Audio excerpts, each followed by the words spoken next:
Hello guys, in this video, I will show you how to automatically generate invoices with Notion in 2025. So step 1, open the Notion and create a new database for your invoices. Include fields like client name, services, date, rate, and status. Step 2, you can also use Notion's built-in templates or create your own custom invoice layout using database views and inline tables. Step 3, install the Make integration or connect Notion to your Zapier.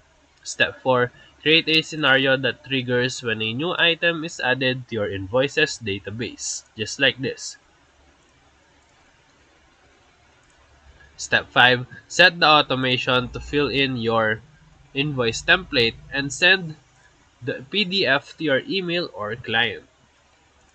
Step 6, customize the automation to include logos, due dates, and payment links using tools like Formato or Google Docs for formatting.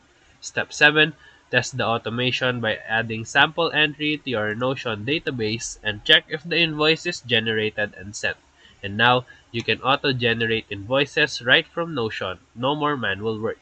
So if this video helped you, feel free to like and subscribe for more quick tutorials, reviews, and comparison videos. Thank you for watching.